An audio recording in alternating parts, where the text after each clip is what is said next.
क्या कोई राज्य ऐसे संगठन को बैन कर सकता है, हाँ या ना? अंजना जी, हमने ये हाँ या ना? अंजना जी सुनिए, हम हाँ या ना? सुनिए ना।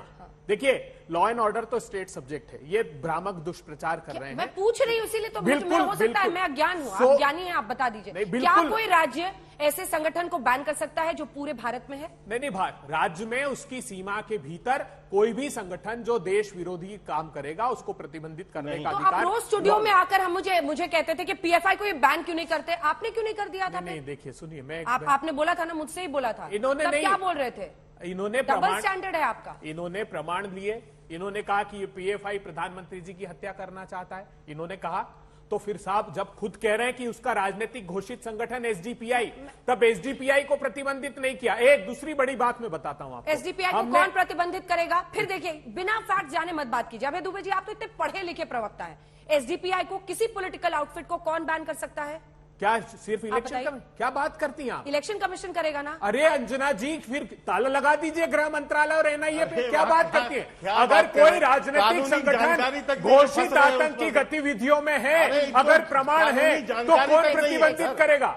गृह मंत्रालय करेगा। मैं दूसरी बात कहता हूं, हमने ये नहीं कहा हम प्रतिबंध लगाएंगे। अगर बजरंग दल, अगर एक आखिरी बात कहने दीजिए, अगर बजरंग दल दुर्भावना प्रतिबिंबित करेगा तो दंड का भागी होगा, सद्भावना करेगा तो हम उसका स्वागत करेंगे। हमने ये नहीं कहा कि हम आते ही प्रतिबंध लगा देंगे। हमने तो ये उदाहरण प्रस्तुत किए, अगर शांति स्थापित करने का किसी के घोषणा पत्र में जिक्र है तो वो अलगाव का विषय कैसे हो सकता है? बजरंग बली तो सद्भावना का प्रतीक है। पीएफआई के साथ तुलना क्यों? अरे तुलना तो पीएफआई के साथ आपने क्यों लिखा? आप लोगों ने की पीएफआई के साथ? पता नहीं था क्या? आपके मुखारविंद से तुलना चल रही है 3 दिन से, क्योंकि आप सिंपैथी लेना चाहते हैं।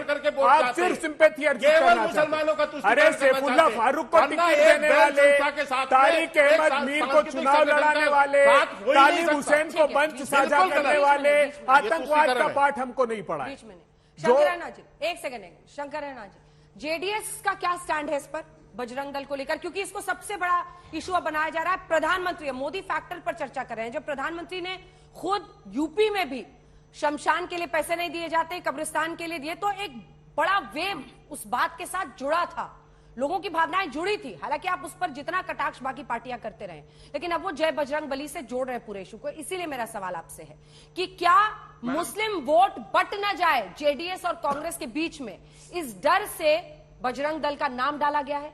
पीएफआई तो पहले से बैन है, उसका नाम और उसके साथ तुलना करने की जरूरत क्या थी कांग्रेस को? मैडम ये चुनाव जो है, मैडम ये चुनाव जो है, ये ना ही नरेंद्र मोदी जी के बारे में है, ना ही राहुल गांधी जी के बारे में है।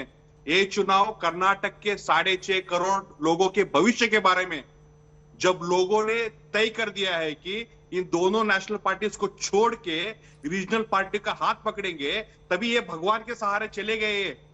और एक बात बहुत क्लियरली बोल देता हूं, ये मुस्लिम्स जो आप बोल रहे हैं कि कांग्रेस की तरफ जाएंगे बोल के, मुस्लिम्स को अगर रिजर्वेशन किसी ने 4% कर्नाटक में दिया है तो वो है जेडीएस पार्टी के सुप्रीमो श्री एच डी देवेगौड़ा जी ने। आज भी हर मुसलमान ये चीज को याद रखता है, जब मुसलमान का रिजर्वेशन निकाला गया था एक स्ट्रॉन्ग स्टेटमेंट कांग्रेस की तरफ से नहीं आया। आज बजरंग बली का नाम लेके, आज बजरंग दल का नाम लेके लोगों को गुमराह करने की ये जो कोशिश है, इस चीज को कर्नाटक के लोग बहुत माइन्यूटली देख रही है। क्योंकि इस बार का चुनाव जो है, हम 5 साल 40% कमीशन से थक गए थे। उससे पहले बीजेपी के था, उससे पहले कांग्रेस के था। 20 साल का इनका जो शासन था, तभी उन्होंने कुछ भी नहीं किया। पीएफआई तो ऑलरेडी बैन है। बजरंग दल अगर बैन करना है तो सेंट्रल गवर्नमेंट को जाने पड़ेगा, तो उधर तो अमित शाह जी है। तो आप झूठ क्यों बोल रहे हैं कांग्रेस से? अच्छा, कांग्रेस झूठ बोल रही है, ठीक है। एक कांग्रेस मुसलमान से झूठ क्यों बोल रही है? और पीएफआई तो ऑलरेडी बैन है। असली लड़ाई यही है क्या संजय जी?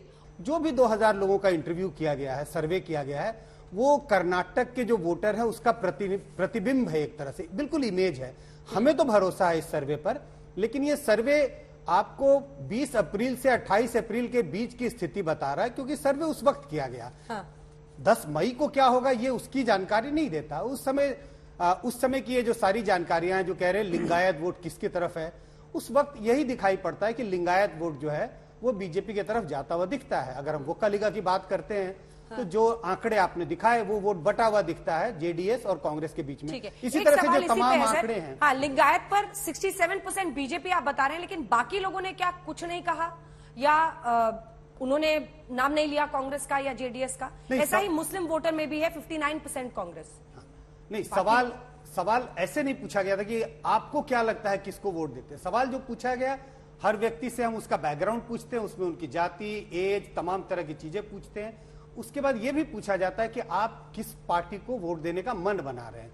तो उससे ये हमने एनालिसिस किया, और ये एनालिसिस में जो सबसे सिग्निफिकेंट चीज जिसकी ज्यादा चर्चा हो रही थी, हाँ। उसको हमने दर्शकों के सामने रखा।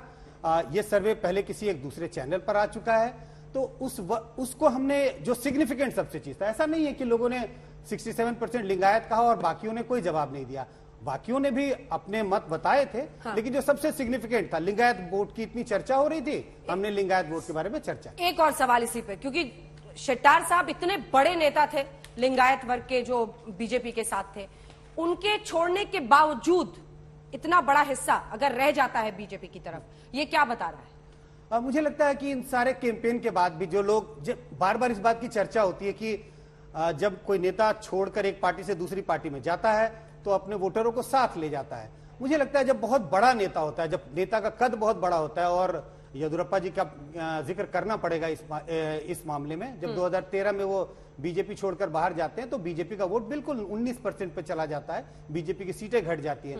लेकिन जिन नेताओं ने बीजेपी को छोड़ करके खासकर लिंगायत समुदाय से गए हैं, ये आंकड़े बताते हैं कि वो अपने वोटरों को या अपने समुदाय के वोटरों को अपने साथ ले जाने में सफल दिखाई नहीं पड़ते। ठीक है।